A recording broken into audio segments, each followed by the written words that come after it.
नमस्ते दोस्तों, क्या आपने कभी ऐसे पहाड़ के बारे में सुना है जिसने देवताओं और दानवों के बीच एक मथनी की तरह काम किया। एक ऐसा पर्वत जिसके शरीर पर आज भी उस महासंघर्ष के निशान मौजूद हैं। आज मैं आपको लेकर चलने वाला हूं बिहार के बांका जिले में उस जगह जिसे हम मंदार पर्वत के नाम से जानते हैं। ये सिर्फ एक पहाड़ नहीं बल्कि प्राचीन भारत का वो मंथन पॉइंट है जहां से अमृत निकला था। तो चलिए शुरू करते हैं आज का सफ़र। अभी हम जंगल के रास्ते निकल रहे हैं और ये जंगल लगभग 10 किलोमीटर लंबा है। इसके एक छोर जमुई ज़िला में है तो दूसरी छोर मुंगेर ज़िला में निकलता है। हम मुंगेर ज़िला की तरफ निकलने वाले हैं और आपको हम डायरेक्ट बांका मंदार पर्वत ले चलते हैं।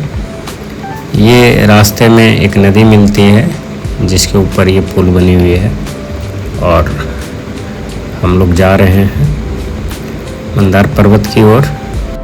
अब हम आपको सीधे मंदार पर्वत ले चलते हैं। हम लोग अब मंदार पर्वत पहुंचने ही वाले हैं। अगर आप यहाँ ट्रेन से आते हैं तो सबसे नियरेस्ट स्टेशन बौसी स्टेशन पड़ता है। आप वहाँ उतर करके किसी प्राइवेट गाड़ी से आप मंदार पर्वत के पास आ सकते हैं। ज़्यादा दूर नहीं है, आप चाहें तो पैदल भी आ सकते हैं। अब हम लोग मंदार पर्वत के पास पहुँच चुके हैं। मंदार पर्वत के तलहटी के पास ही एक पापहरनी कुंड बनी हुई है।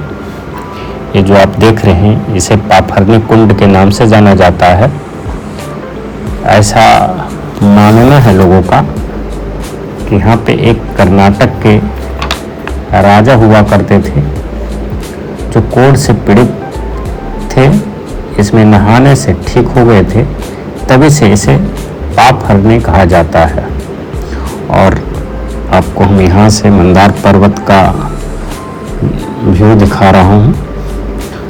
जूम करके आप देख सकते हैं यहाँ से मंदार पर्वत कैसा दिख रहा है। और ये पापहरनी कुंड के बीच में ही एक मंदिर बनी हुई है जो विष्णु भगवान का है, तो आपको वहाँ ले चलता हूँ। ये है भगवान विष्णु जी को समर्पित मंदिर जो पापहरनी कुंड के बीचों बीच बनी हुई है। यहाँ पे वीडियो बनाना, फ़ोटो खींचना अलाउ नहीं है, तो मैं आपको एकदम नज़दीक से तो नहीं दिखा सकता, तो मैं आपको दूर से ही दिखा देता हूँ क्योंकि वहाँ वीडियो बनाना अलाउ है नहीं। तो आप यहाँ से देख सकते हैं। अगर आप यहाँ बोटिंग करना चाहते हैं तो बोटिंग की भी सुविधा है, तो आप यहाँ बोटिंग कर सकते हैं। पुराणों के अनुसार जब संसार में शक्ति का संतुलन बिगड़ने लगा था तब अमृत की खोज शुरू हुई, लेकिन अमृत निकालना आसान नहीं था। इसके लिए पूरे समुद्र का मंथन करना था। अब सवाल ये था कि मथनी कौन बनेगा। तब चुना गया मंदार पर्वत को।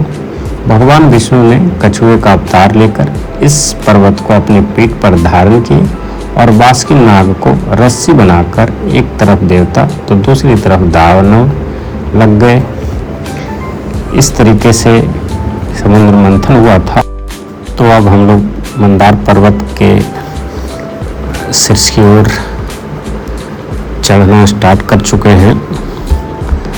यहाँ से हम मंदार पर्वत की चढ़ाई शुरू किए हैं और ये सीधी ना हो करके सीढ़ियाँ थोड़ी घुमावदार बनी हुई है ताकि चढ़ाई करने में आसानी हो। अगर आप सीढ़ी से नहीं चढ़ना चाहते हैं मंदार पर्वत के ऊपर तक, तो यहाँ पे डोली इस प्रकार की चलती है जो पर व्यक्ति 120 रुपये चार्ज करती है। ऊपर ले जाना और वापस ऊपर से लाना, दोनों के चार्जेस मिलाकर 120 रुपये हैं। तो आप पैदल ना चलना चाहें तो आप इस प्रकार की डोली में जा सकते हैं। हम लोग अभी पैदल ही जा रहे हैं जो आप यहाँ देख सकते हैं। और यहाँ व्यू आप चारों साइड यहाँ से देख सकते हैं कितना अच्छा लग रहा है।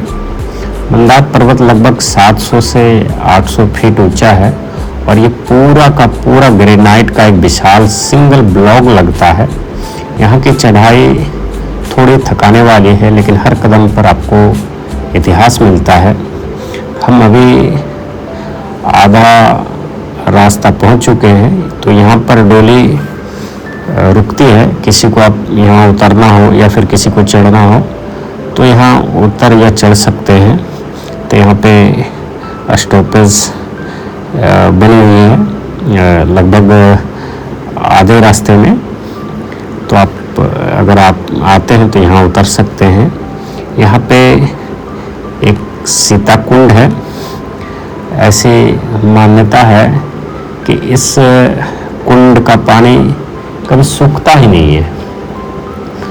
यहाँ आप देख सकते हैं एक राम बाबा नाम का बोर्ड लगा हुआ है, जो ऊपर उनका आश्रम है। आपको मैं आश्रम दिखाता हूँ।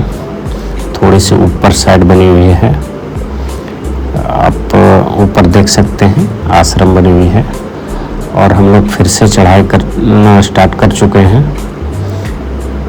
अब चढ़ रहे हैं, थकान थोड़ी हो गई। और कुछ दूर पे आपको इस तरीके की बैठने के लिए बना हुआ है। अगर आप थक जाते हैं चढ़ते चढ़ते तो आप यहाँ कुछ देर विश्राम कर सकते हैं, फिर चढ़ाई शुरू कर सकते हैं। यहाँ कुछ स्कूली बच्चे आए हुए हैं घूमने के लिए स्कूल की तरफ से। अगर आप यहाँ पैदल चलते हैं तो आप इस तरीके के कुछ बीच बीच में विश्राम करने के लिए बना हुआ है। फिर अब हम लोग चढ़ाई शुरू कर चुके हैं और चढ़ाई थोड़ा थका देने वाली है। दोस्तों, हैरानी की बात यह है कि मंदार पर्वत पर आज भी एक गहरी घुमावदार लकीर दिखती है जो ऊपर से नीचे तक जाती है। लोकल और भक्त मानते हैं कि ये निशान जो नाक के रगड़ने से बना था। साइंस इसे शायद नेचुरल इरोजन कहेंगे, लेकिन विश्वास इसे इतिहास मानता है। अब हम लोग मंदार पर्वत के एकदम शिखर पे पहुंच चुके हैं, जो ऊपर शिखर के ऊपर एक जैन टेम्पल बना हुआ है। हम वहां पहुंच चुके हैं। मंदार पर्वत सिर्फ हिंदुओं के लिए ही नहीं, जैन धर्म के लिए भी उतना ही पवित्र है। ये जैन धर्म के 12वें तीर्थकर भगवान वासुपूज्य की तपस्या और निर्वाण भूमि है। यहाँ की पहाड़ियों पर बनी जैन गुफाएं और मंदिर इस बात का सबूत है कि पर्वत सदियों से अलग अलग धर्मों के संगम रहा है। मंदार पर्वत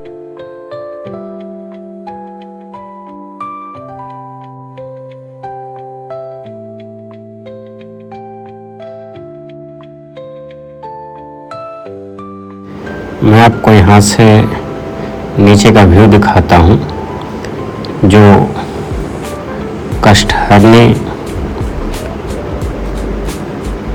के बीच एक टेम्पल बनी हुई थी जो भगवान विष्णु का था। आप देख सकते हैं यहाँ से कितना सुंदर लग रहा है। यहाँ से व्यू कितना अच्छा आ रहा है। इसके पास जो आसपास एरिया है वो भी खूबसूरती को बढ़ा रहा है। हरे हरे पेड़ पौधे जो इस मंदार पर्वत की खूबसूरती को बढ़ाता है। हर साल मकर संक्रांति के वक्त यहाँ 1 महीने लंबा वार्षिक मेला लगता है। पूरे बिहार और झारखंड से लोग यहाँ आते हैं। अगर आपको मंदार की असली रौनक देखनी है तो ठंड के मौसम में मकर संक्रांति के समय 15 जनवरी के बाद यहाँ ज़रूर आइए। मंदार पर्वत हमें एक बहुत बड़ा लेसन सिखाती है।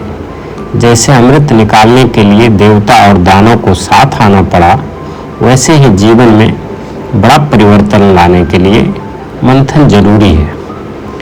ये पर्वत बिहार की एक धरोहर है जिसे हर ट्रैवलर को एक्सप्लोर करना चाहिए। मैं आपको मंदार पर्वत के शिखर से आसपास का व्यू दिखाता हूँ। आप चारों साइड में आपको यहाँ का व्यू दिखाता हूँ। आप देख सकते हैं ये बीच में टेंपल बना हुआ है और टेंपल का दरवाज़ा यहाँ से है। आपको मैं दरवाजे के पास जाकर के दिखाता हूँ। अगर आप आते हैं तो आप यहाँ से इस टेंपल में इन कर सकते हैं। और दूसरे साइड अगर आप मंदार पर्वत के पास आते हैं तो इसके आसपास भी बहुत सारे टेंपल्स हैं। मैं आपको यहाँ से कामधेनु टेंपल दिखाता हूँ। ये जो सामने दिख रहा है ये कामधेनु टेंपल है।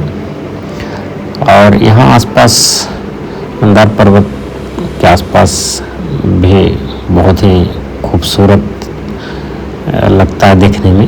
अगर आप यहाँ से नीचे देखेंगे तो आपको व्यू बहुत अच्छा आएगा। ऊपर से आप देख सकते हैं ये इस तरीके का व्यू है चारों साइड मंदार पर्वत के। अब हम लोग नीचे जा रहे हैं क्योंकि अगर हम लेट करते हैं तो काफ़ी लेट हो जाएगी नीचे उतरते हुए। ऐसे नीचे उतरने में आपको ज़्यादा प्रॉब्लम नहीं होगी। चढ़ने में थोड़ी सी ज़्यादा दिक्कत होती है, नीचे उतरने में कोई दिक्कत नहीं होती। तो अब हम लोग एकदम नीचे आ चुके हैं।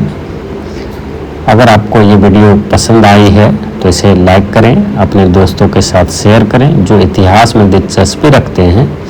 और हाँ, कमेंट में बताइए क्या आप मंदार पर्वत गए हैं।